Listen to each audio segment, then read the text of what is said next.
Le Bénin est un pays stable, démocratique et ami de la France. Notre relation est dense et ancienne et je veux ici dire très clairement que la France et son président de la République soutiennent fortement le programme de réformes courageuses mis en œuvre par le président Talon dans son pays. Vous menez avec votre gouvernement une politique ambitieuse pour relancer la croissance économique du Bénin et nous sommes clairement engagés à vos côtés. Nous avons évoqué justement les différents domaines de notre coopération. Nous avons évoqué plusieurs sujets régionaux comme internationaux, mais évidemment toutes les pistes pour intensifier notre partenariat.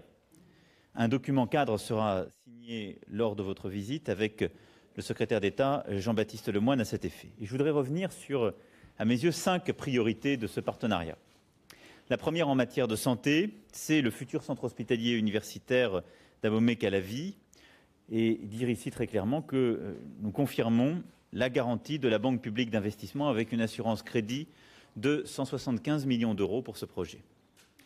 La deuxième priorité, c'est la lutte contre le dérèglement climatique et la politique de ville durable, indispensable dans toute la région et tout particulièrement dans votre pays. À ce titre, un programme ambitieux sur la ville durable qui accompagnera Cotonou et 3 autres villes du Bénin à s'adapter au changement climatique sera signé également tout à l'heure avec l'Agence française de développement pour un montant de 58 millions d'euros. La troisième priorité, et vous y tenez beaucoup à juste titre, c'est le tourisme. En effet, dans les perspectives économiques de votre pays, le développement du tourisme est une des grandes priorités de création d'activités et d'emplois. La France a un savoir-faire connu dans ce domaine et je souhaite que nous puissions vous accompagner pleinement dans cette stratégie. D'abord en termes de formation, et donc l'Agence française de développement concentrera des financements pour aider à des formations en matière d'hôtellerie et restauration. Ensuite avec des projets concrets, et c'est pourquoi là aussi nous signerons ce soir une déclaration d'intention avec l'Agence française de développement pour un montant de 43 millions d'euros afin de réaménager la cité lacustre de Ganvier, qui est un élément important de cette attractivité touristique. Et c'est dans le droit fil de cette ambition que vous souhaitez également porter des projets de tourisme mémoriel que je soutiens pleinement. Nous avons également des grands groupes français tels que le Club Med qui ont choisi d'investir au Bénin. Et je souhaite que nous puissions développer justement l'implication de ces groupes français, quels qu'en soient les secteurs, pour accompagner justement ce développement et ces créations d'emplois. La quatrième priorité, c'est justement la formation et l'éducation. En ce domaine, c'est l'une des batailles que vous avez souhaité conduire. Cela fait partie de vos priorités sur le plan domestique. La France souhaite accompagner justement cette ambition. La Cité de l'innovation et du savoir de Sémécity est à cet égard emblématique. Plusieurs établissements d'enseignement supérieur français sont engagés et nous allons renforcer les partenariats dans ce domaine qui est également, comme vous le savez, l'une de nos priorités. Donc Centrale Supélec, Epitech, l'école de design de Nantes seront consacrés dans leur rôle. Nous apporterons également un soutien complémentaire de l'Agence française de développement. La formation aussi des maîtres sera l'une des priorités. Nous allons ensemble travailler sur les sujets de gouvernance en la matière. Enfin, la cinquième priorité que je vois à notre partenariat, c'est l'offre culturelle. Et je voudrais plus particulièrement insister sur ce point. J'avais en effet évoqué à Ouagadougou mon souhait de voir le patrimoine culturel de plusieurs pays africains exposé et parfois conservé en Afrique. Et je me suis engagé afin que d'ici 5 ans, les conditions soient réunies pour que des restitutions temporaires ou définitives du patrimoine africain en Afrique soient possibles. À cette fin, j'ai décidé de demander à 2 personnalités incontestables et que je sais intellectuellement engagées sur ces questions, de mener un travail de réflexion et de consultation afin de faire des propositions concrètes d'ici novembre prochain. Il s'agit de Madame Bénédicte Savoie et de Monsieur Felwine Sarr, que je remercie tous deux chaleureusement d'avoir accepté de mener ce travail important qui me tient tout particulièrement à cœur. Et il est évident que pour tous ceux qui ont eu à admirer les œuvres du royaume de Dahomey, votre pays est tout particulièrement concerné par une telle initiative. Aussi, sans attendre les résultats de ces travaux, je souhaite aussi que nous puissions travailler dès maintenant avec vous, cher président Talon, sur une plus grande circulation des œuvres entre nos deux pays. Vous avez des projets dans le domaine muséal. Nous pouvons travailler ensemble aussi sur des prêts issus de collections françaises. Et c'est pourquoi j'ai demandé, sans attendre donc l'issue de cette mission, au président du musée du Quai Branly, Stéphane Martin, de se rendre au Bénin dans les prochaines semaines pour travailler avec vos équipes et les responsables béninois sur ce sujet. Voilà les 5 priorités toutes particulières sur lesquelles je souhaitais revenir et insister, en redisant ici tout le plaisir que j'ai eu à accueillir le président Talon et tout le soutien de la France et de moi-même au programme de réforme qu'il entreprend. Merci beaucoup, Monsieur le Président. Nous avons tout à l'heure, en si peu de temps, balayé les demandes de coopération et faire le bilan de ce qui est en cours, de ce qui reste à faire. Et nous avons pu constater que la France continue d'être notre partenaire privilégié pour notre programme de développement. Et je voudrais donc saisir l'occasion pour vous remercier, vous-même, Monsieur le Président, les autorités françaises et le peuple français pour la qualité de la coopération dans nos deux pays et votre volonté de nous accompagner tout le temps. Monsieur le Président, vous venez d'énumérer quelques-uns des axes majeurs d'intervention de la France à notre côté. Cela dénote de votre pragmatisme personnel, de votre volonté, la volonté du gouvernement français à nous accompagner sans tambour pour notre programme ambitieux, de montrer qu'en quelques années, on peut changer la donne dans un pays pauvre. Le Bénin est un petit territoire, 112 000 km², ce n'est pas un grand pays, 11 millions d'habitants. Donc, un pays dans lequel il est facile de changer les choses. Quand on est 50 millions, 60 millions, c'est plus difficile. Mais 11 millions d'habitants, c'est à notre portée. Et c'est cela qui justifie notre volonté d'agir avec autant de courage et de solliciter les partenaires pour nous accompagner parce que nous avons dit cela est possible. Nous avons dit, Monsieur le Président, tout à l'heure que notre faiblesse, notre talon d'Achille, des pays comme le nôtre, donc le Bénin, c'est la gouvernance. Sinon, c'est la mauvaise gouvernance. Et nous sommes résolus à donner une réponse positive et visible à nous-mêmes d'abord, puis au monde entier, sur notre volonté de renoncer à cette image qui nous caractérise et qui nous plombe, et qui fait que l'aide au développement donne l'impression de se lasser. Nous avons entrepris des réformes courageuses, impopulaires, mais c'est parce que nous savons que c'est la voie de sortie, c'est la seule voie de sortie. Vous en savez quelque chose parce que vous êtes également un homme de réforme. La France, grand pays, pays développé, qui semble patiner un peu aujourd'hui et qui a besoin de réformes et vous en donnez la mesure. Nous, petit pays, qui avons du mal à sortir de la pauvreté, qui patinons dans le développement, nous voulons donner la mesure que les réformes sont également, comme vous, donc pour nous, une voie de sortie, sinon aujourd'hui la seule voie de sortie. C'est un peu difficile. Il y a quelques remous qui vous parviennent. Vous m'avez tout à l'heure, lors de notre tête-à-tête, posé quelques questions là-dessus. Je vous ai dit, effectivement, il y a quelques tensions, mais c'est bien le signe que ça va bien. Que c'est bien le signe que nous sommes dans l'action. Parce qu'il n'y a nulle part au monde où on réforme. On veut abandonner les mauvaises habitudes, on veut changer les paradigmes sans remous, avec l'applaudissement, la satisfaction de tout le monde. Si c'était le cas, ça veut dire que nous ne sommes pas sur le bon chemin. C'est pour vous dire donc que Tout ce qui a été annoncé tout à l'heure comme objet de coopération concret et immédiat se feront dans un environnement nouveau, davantage d'efficacité, de prise en compte des paramètres réels d'efficacité et non des paramètres populistes ou exclusivement politiques.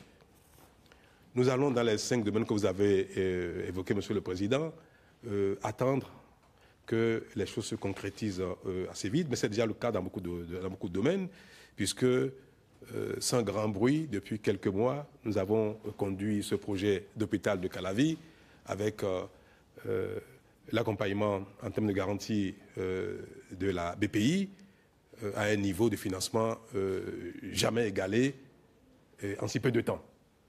En cela, je voudrais vous dire merci et vous dire combien je suis satisfait.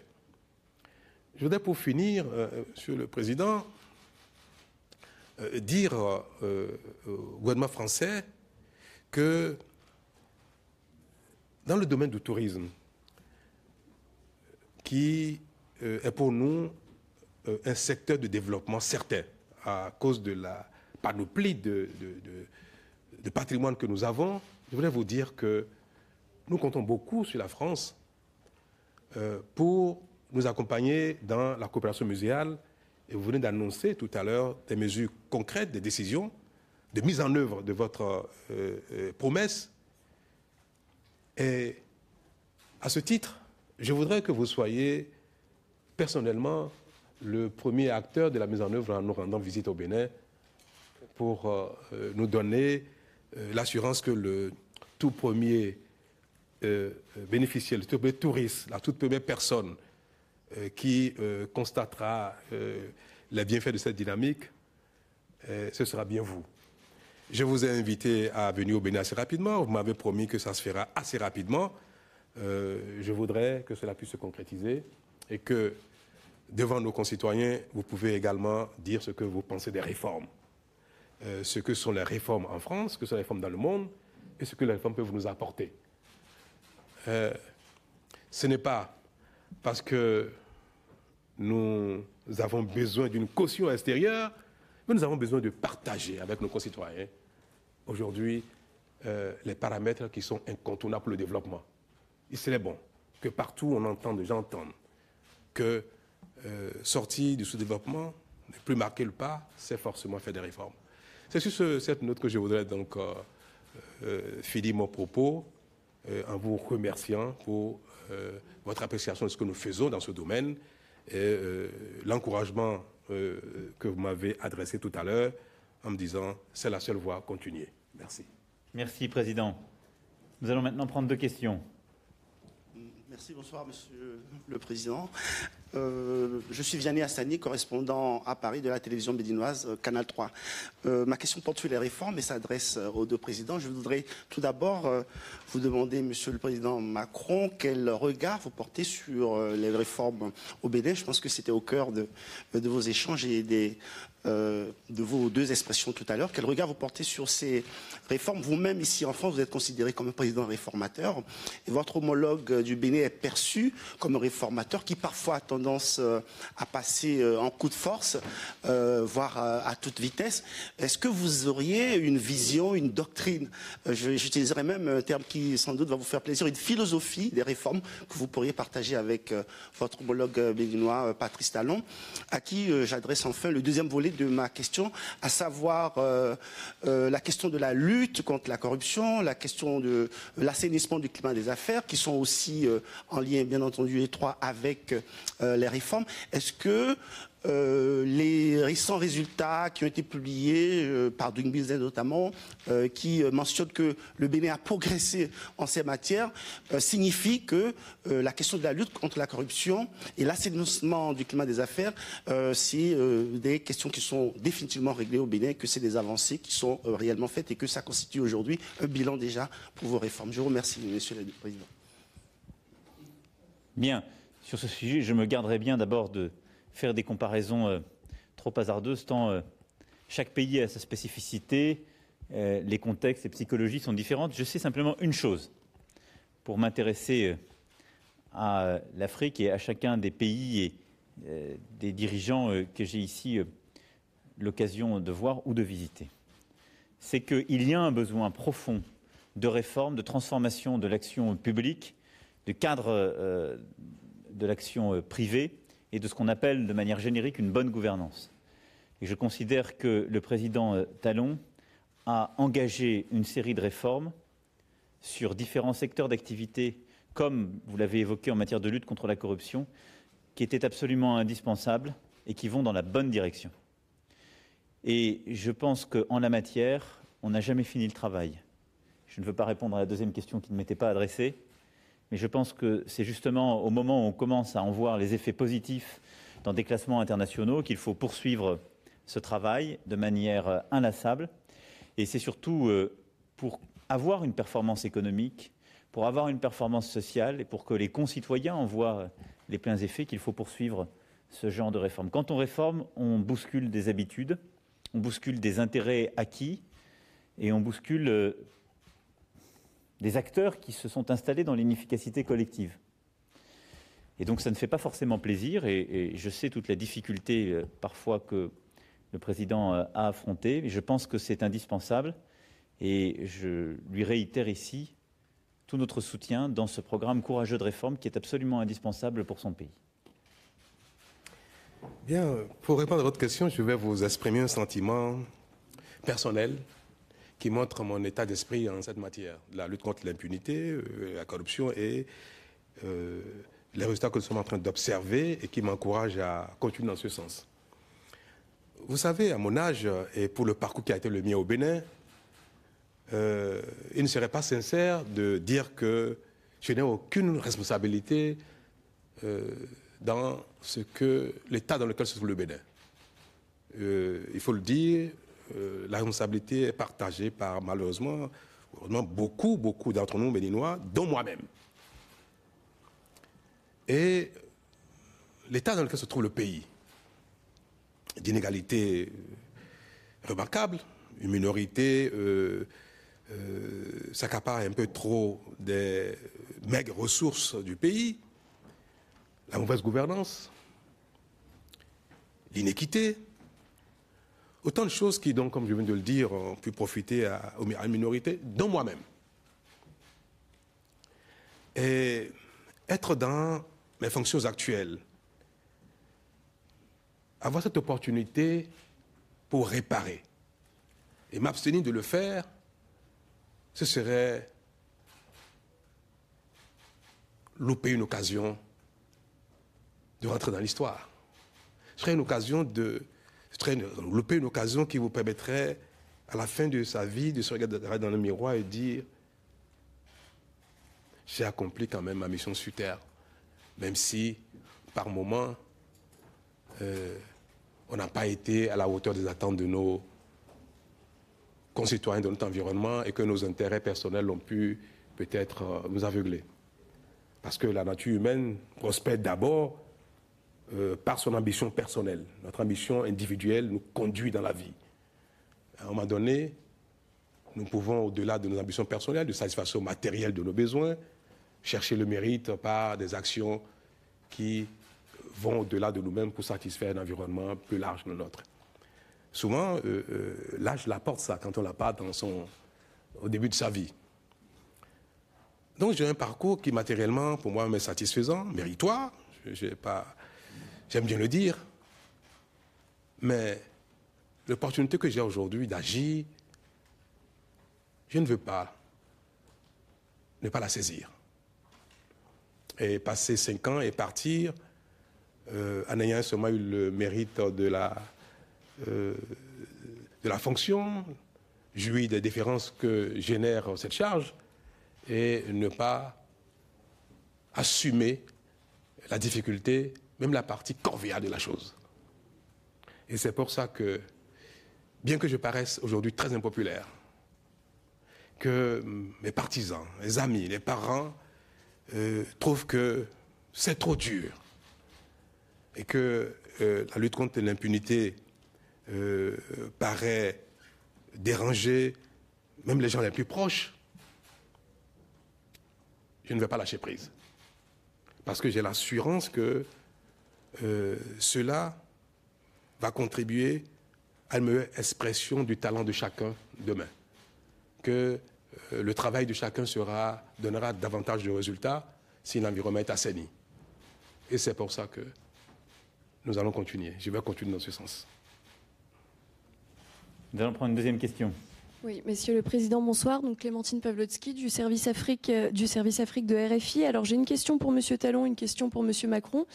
Monsieur Talon, combien d'œuvres le Bénin entend récupérer? Y a-t-il une œuvre en particulier qui vous tient à cœur et que vous souhaiteriez absolument récupérer? Et ma question pour Monsieur Macron, est-ce que d'autres pays vous réclament le retour des œuvres pillées pendant la colonisation par la France? Est-ce qu'il y a une œuvre particulière? Ce qui nous intéresse, c'est pouvoir présenter dans notre offre touristique, patrimoniale, ce patrimoine qui est le nôtre, qui aujourd'hui est partagé par la France, qui est ici parce que l'évolution du monde, des communautés humaines, mues par l'intérêt et donc dans lequel donc les rapports de force ont pu donner la position dominante ou la position de force à une communauté contre une autre, qui relève donc de l'histoire du monde, c'est bien qui sont ici et qui sont, je dois le dire, qui matérialisent les relations historiques entre les peuples du Dahomey, des royaumes du golfe de Guinée d'entretemps et la France, ne nous donne pas, ne nous met pas dans un sentiment de conflit, de revendication absolue. Parce que nous sommes conscients que c'est parce que le monde a ainsi évolué que ces patrimoines se sont retrouvés ici et qu'ils relèvent également de l'histoire de la France. Nous sommes dans une démarche de négociation, de coopération, afin que ces biens qui ont été le témoin d'une histoire entre deux peuples, ces biens qui concernent aussi bien l'histoire de France que l'histoire du Bénin, même si ces biens nous appartenaient, continuent de nous appartenir, ces biens-là. L'idéal pour nous aujourd'hui, entre la France et le Bénin, deux pays amis qui coopèrent, un pays, le Bénin, qui bénéficie de l'appui de la France pour son développement,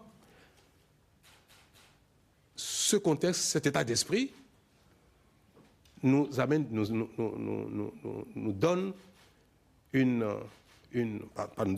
dans une dynamique de négociation qui va au-delà de nous tenons absolument à obtenir telle ou telle chose. Ce que nous voudrions, c'est que tous ces biens fassent également partie de notre patrimoine culturel, touristique, afin que, pour ce qui peut être restitué, pour ce qui va rester ici, pour ce qui ne sera pas même identifié et qu'on verra demain comme faisant partie de ce patrimoine, puisse rentrer dans une dynamique globale de coopération, d'échange, afin que ce ne soit pas simplement sur un objet que nous ayons une action, c'est sur l'ensemble, mais pas dans un esprit de conflit, mais dans un esprit de coopération. C'est d'ailleurs pour cette raison que personne ne m'a parlé, pour vous citer entre guillemets, des œuvres pillées par la France pendant la colonisation, fermez les guillemets. Pour la raison d'ailleurs toute simple que ces œuvres ont souvent quitté l'Afrique pour plusieurs raisons. D'abord, pendant la période de colonisation, parce qu'elles ont pu être en effet à ce moment-là prises, parce que parfois elles ont été l'objet de trafics qui ont été d'ailleurs accomplis par des Occidentaux comme par des Africains. Ensuite, parce qu'elles ont aussi été le fruit de différents échanges de marchands d'art. Et enfin, parce qu'elles ont parfois été ramenées en France par des missions anthropologiques afin d'être protégées.